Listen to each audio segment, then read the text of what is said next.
I am sitting in my law office staring at my phone with trembling hands. The voicemail message keeps replaying in my mind. A woman's voice, distant yet familiar, saying words that shatter 20 years of carefully built walls. "Delia, do you still remember me? I want to see you." My heart pounds as memories flood back.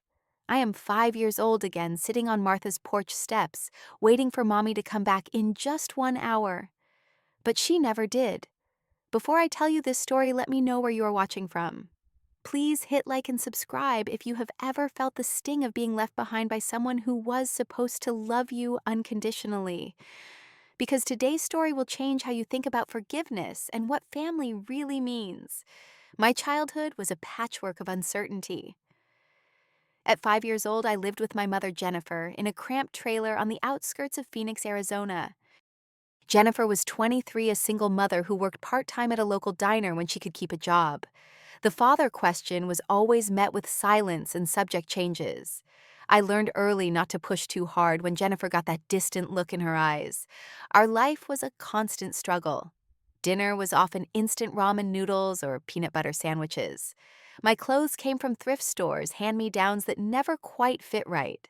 Jennifer would come home exhausted from her shifts, stress radiating from her like heat from desert asphalt.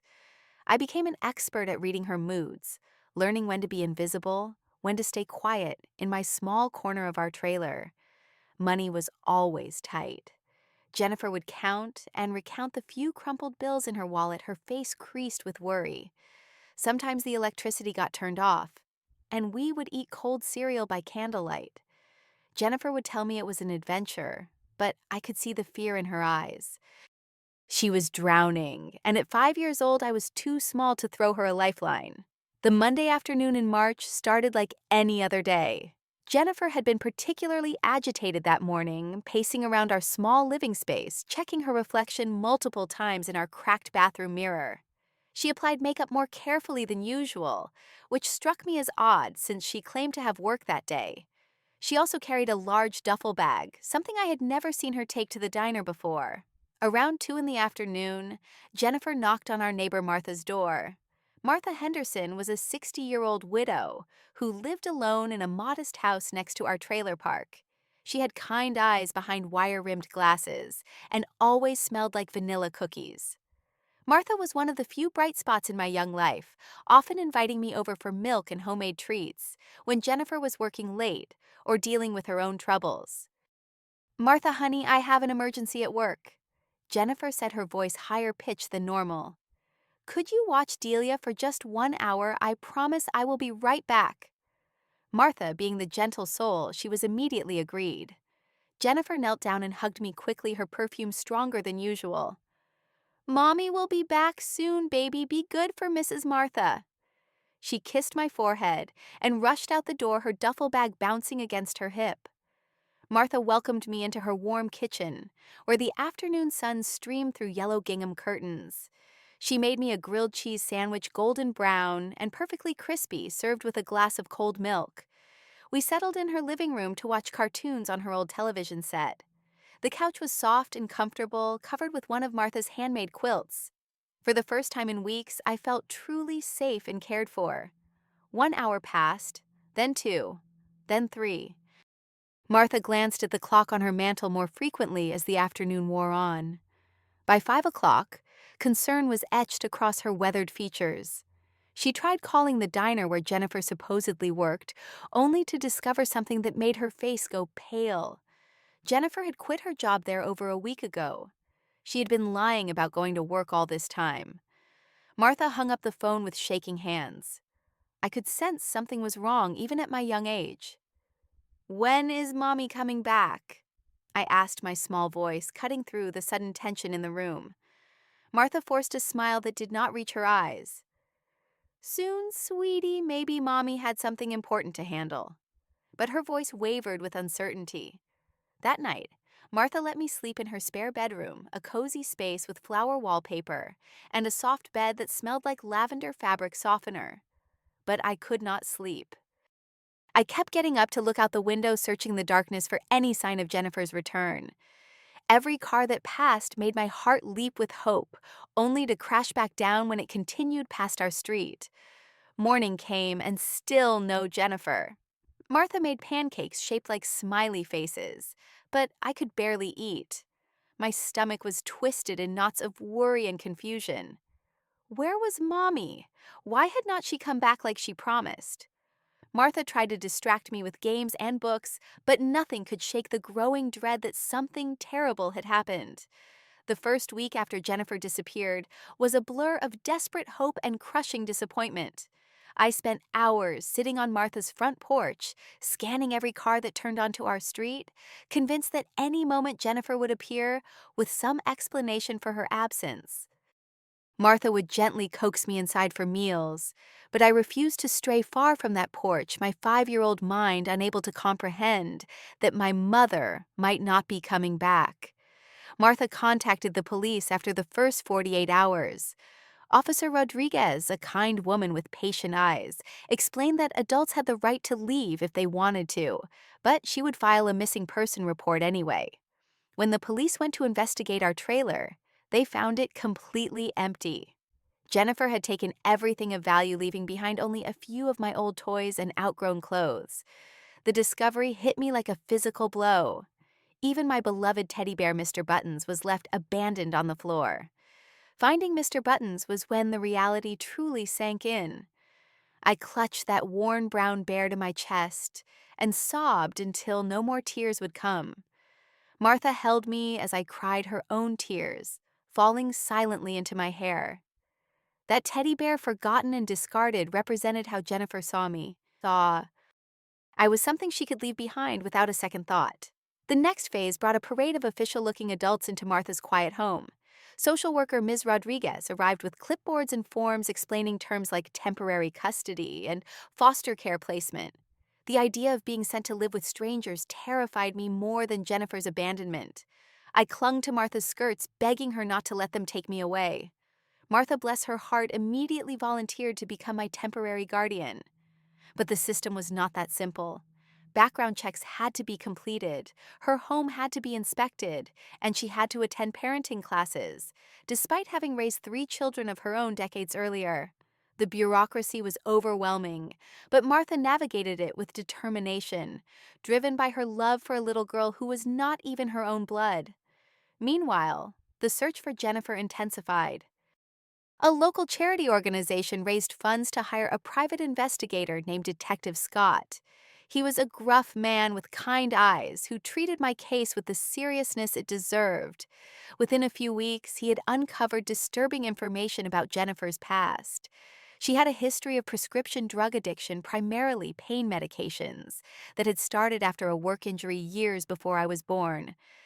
Detective Scott discovered that Jennifer had been in a relationship with a man named Marcus Wilson, someone she had been seeing secretly for months before her disappearance.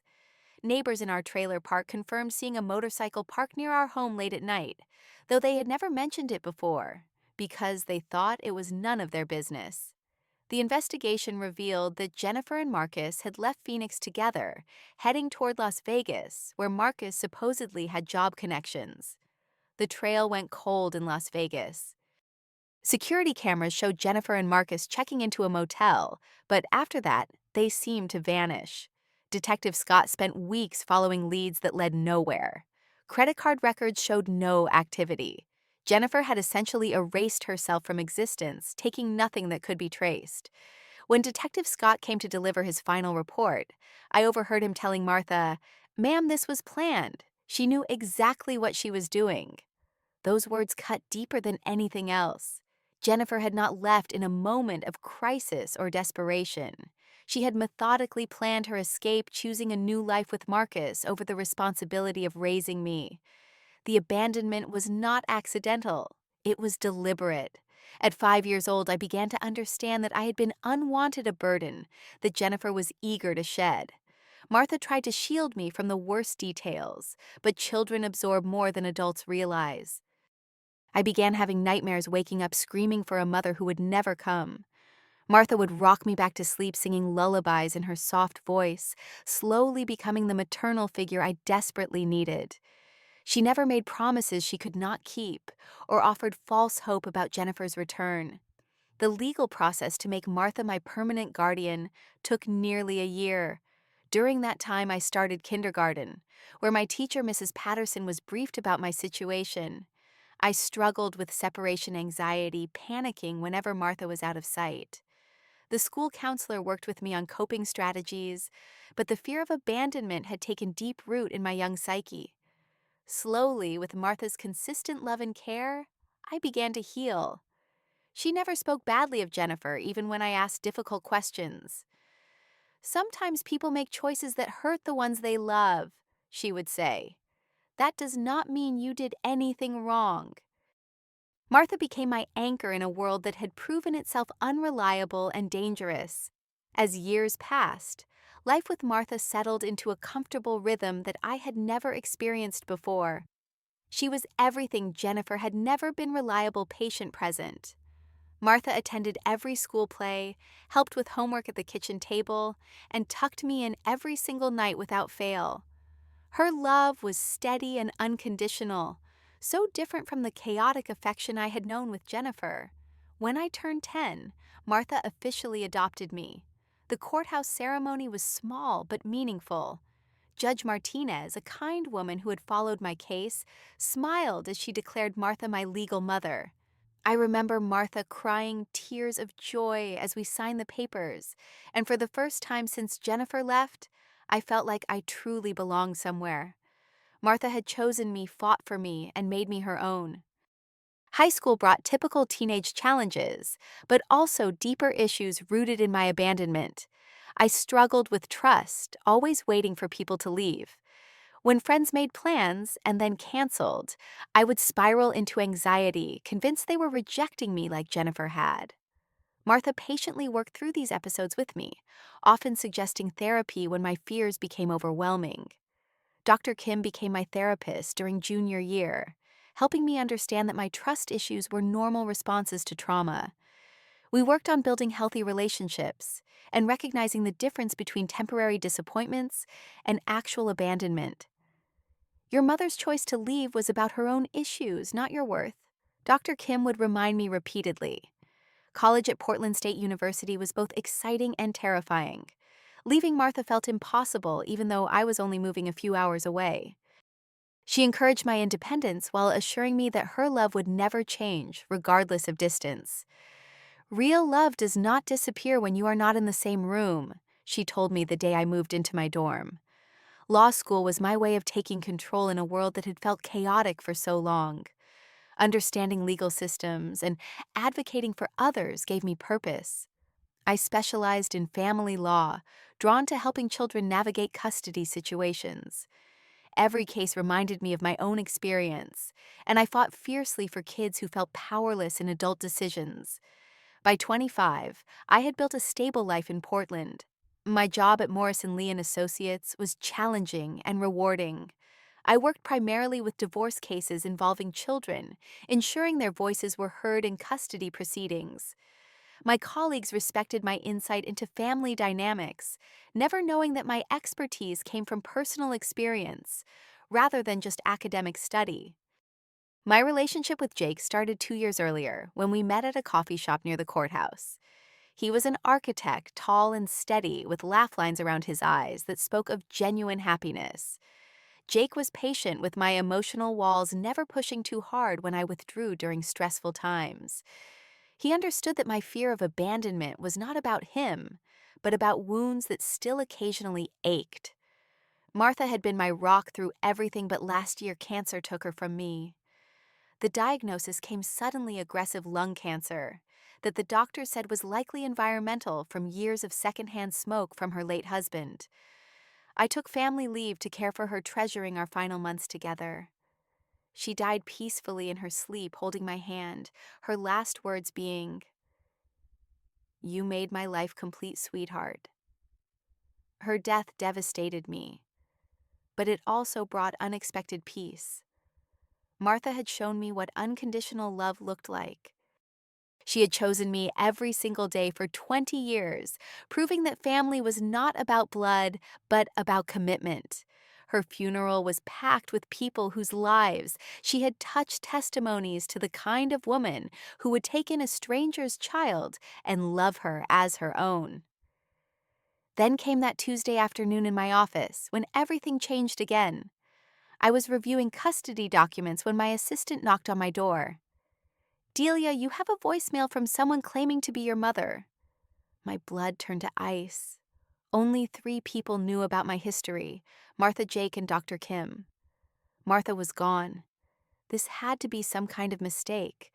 But when I played the message, there was no mistaking that voice. 20 years older, rougher around the edges, but unmistakably Jennifer. "Hi, Delia, this is your mother, Jennifer. I know this is shocking after all these years. I have been looking for you, and I finally found where you work. I am in Portland now. I really need to see you. I have so many things to explain. Please call me back at this number." My hands shook so violently, I nearly dropped the phone. Sarah, my office mate, rushed over when she saw my face. "Delia, what happened? You look like you have seen a ghost." In a way, I had. The ghost of the mother who had haunted my dreams and therapy sessions for 2 decades had suddenly materialized through a simple voicemail. The panic attack hit without warning. My chest tightened, my breathing became shallow, and the room started spinning. Sarah helped me to the floor, talking me through breathing exercises until the worst passed. When Jake arrived after Sarah's frantic phone call, he found me curled up on my office couch staring at nothing. That night, Jake held me as I processed the impossible reality. Jennifer was not just alive. She was here in Portland asking to see me. "What do you want to do?" Jake asked gently. I had no idea. Part of me wanted to ignore the call to pretend it never happened. But another part, the 5-year-old girl who had waited on Martha's porch, needed answers to questions that had shaped my entire life. I spent 3 sleepless nights wrestling with the decision. Jake was supportive but concerned, reminding me that I owed Jennifer nothing after 20 years of silence. Dr. Kim, who I called for an emergency session, helped me explore my motivations. "What do you hope to gain from seeing her?" she asked. The honest answer was closure. I needed to look Jennifer in the eye and understand how someone could abandon their child so completely. My online research revealed fragments of Jennifer's life over the past 2 decades. Court records showed multiple drug-related arrests in Nevada and California. Mugshots from various bookings showed a woman aging prematurely, her face bearing the hard lines of addiction and difficult choices. More recent records suggested she had been clean for several years, with no arrests since 2015. Marriage records showed she had wed someone named Robert Martinez in 2017. The discovery that Jennifer had remarried and potentially started a new family felt like a fresh wound. She had been capable of commitment after all, just not to me. I wondered if Robert knew about the daughter she'd abandoned, or if I was another inconvenient truth from her past that she had buried.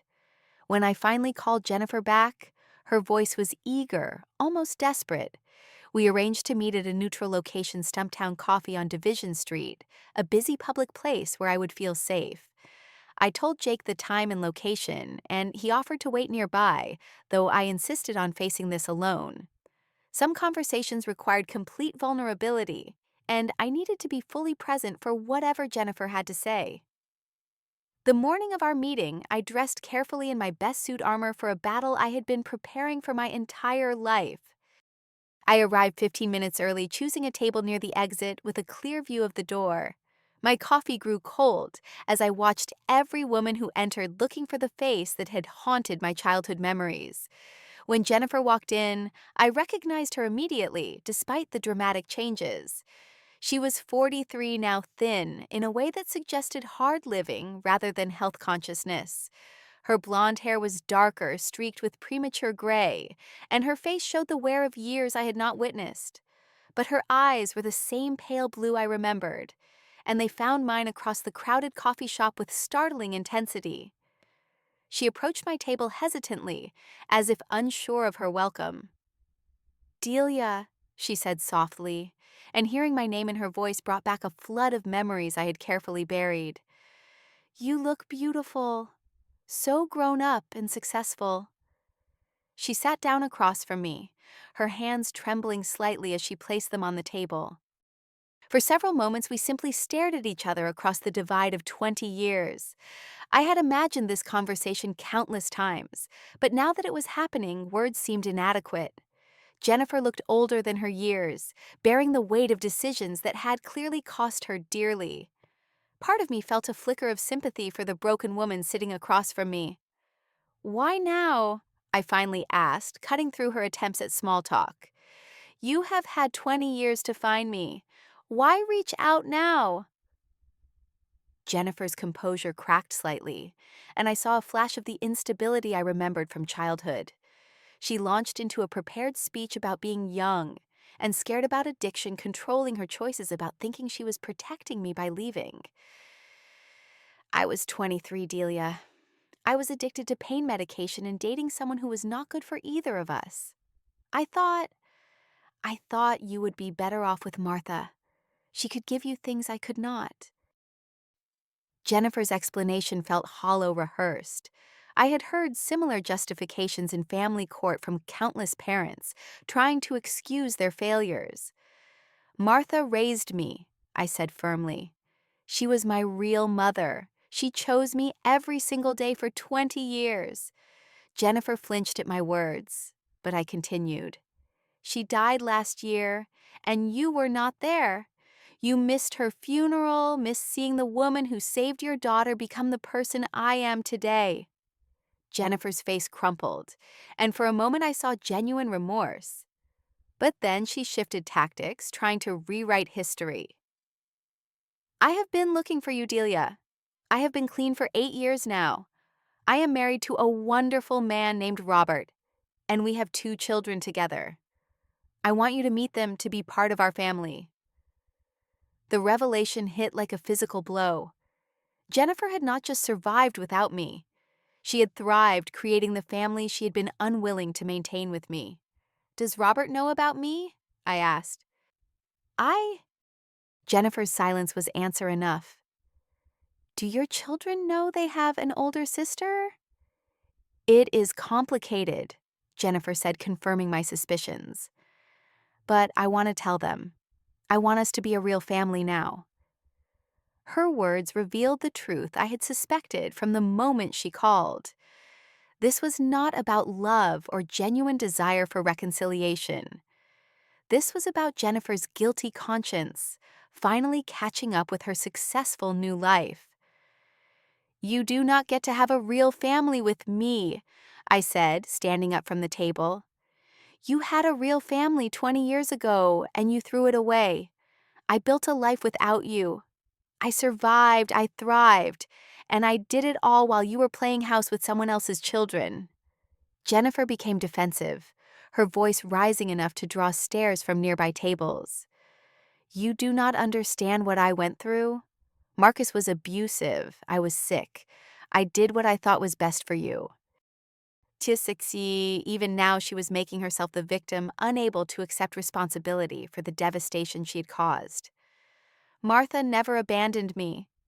I said, my voice steady despite the emotional storm inside me. "Not once in 20 years. She chose to love me when loving me was hard. She stayed when staying was difficult. She never made me doubt my worth or wonder if I was wanted. That is what real mothers do." I picked up my purse and looked down at Jennifer one last time. "I forgive you for leaving because holding on to anger would only hurt me. But forgiveness does not mean letting you back into my life. You made your choice 2 decades ago. Now, I am making mine." As I walked toward the door, Jennifer called after me desperately. "Delia, please. I am your mother. We can start over." I turned back, seeing her clearly for perhaps the first time. "No, you are the woman who gave birth to me. Martha was my mother. And she is gone now, but her love lives on in everything I am." The drive home from that coffee shop was the most liberated I had ever felt. 20 years of questions had been answered, not in the way I might have hoped as a child, but in the way I needed as an adult. Jennifer's return had given me the closure I had not realized I was seeking. She was exactly who I had suspected. She was someone who made choices based on convenience rather than love. Jake was waiting at our apartment, pacing nervously until I walked through the door. When he saw my face calm rather than devastated, relief flooded his features. I collapsed into his arms and told him everything about the meeting, about Jennifer's new family, and her carefully crafted justifications. Jake listened without judgment, holding me as I processed the final chapter of a story that had defined my entire life. "I am proud of you," Jake said when I finished. "You were stronger than she deserved, and kinder than she had any right to expect." His words meant everything because they came from someone who had chosen to love me, flaws and fears and all. Jake had seen me at my worst during panic attacks and trust spirals, and he had never once made me feel like I was too much or not enough. That weekend, I visited Martha's grave in the small cemetery where she rested beside her husband. I brought fresh flowers, bright yellow daisies that had been her favorite, and sat beside her headstone for hours. I told her about Jennifer's return, about the choice I had made to walk away from reconciliation. In the gentle afternoon breeze, I felt Martha's approval, her continued presence in my life, even though she was gone. "You saved me, Martha," I whispered to her grave. "You showed me what real love looks like. You taught me that family is not about DNA. It is about showing up every day even when it is hard, especially when it is hard." I placed the flowers on her grave and felt a peace I had never experienced before. The weeks following my encounter with Jennifer brought unexpected clarity. I realized that I had been carrying the weight of abandonment for so long that I had forgotten what it felt like to be truly free from it. Jennifer's return, rather than reopening old wounds, had cauterized them permanently. I no longer wondered what I had done wrong or what I could have done differently. Her choices had never been about me. My work took on new meaning as I helped other children navigate family trauma. I could speak from experience about the power of chosen family, about guardians like Martha, who step in when biological parents fail. My colleagues noticed the change in my advocacy, the deeper passion I brought to cases involving abandoned or neglected children. Jake and I began talking seriously about our future together. My fear of commitment, rooted in childhood abandonment, had finally loosened its grip on my heart. I understood now that love was not about finding someone who would never leave, but about choosing someone every day and being chosen in return. Martha had taught me that lesson, and Jake had proven it true. 3 months after my meeting with Jennifer, Jake proposed during a sunset hike in the Columbia River Gorge. The ring was simple and perfect, much like our relationship had become. When he asked me to marry him, I said yes without hesitation, knowing that I was choosing a partner who would never make me question my worth or doubt his commitment. As I sit here now planning a wedding and a future built on the foundation Martha provided, I understand the deepest truth about family and love. Sometimes the people who find you become more family than those who made you. Forgiveness does not mean allowing toxic people back into your life. You cannot fix what you did not break, and your worth is never determined by who chose to leave you. Real love shows up every day in small moments and grand gestures alike. It stays when staying is difficult and chooses you again, when choosing becomes a conscious decision. Martha taught me that lesson by living it every single day for 20 years, and now I carry that love forward into the family I am creating with Jake. What does family mean to you? Have you ever had to choose between forgiving someone and protecting your own peace? I would love to hear your thoughts in the comments below. If this story touched you, please like and subscribe to hear more about the journey from brokenness to healing. Share this with someone who might need to remember that their worth is not determined by who stays or goes, but by the love they choose to accept and give. Thank you for listening to my story. And remember that sometimes the greatest gift we can give ourselves is the courage to walk away from what hurts us and toward what heals us. Until next time, choose love, choose peace, and choose yourself.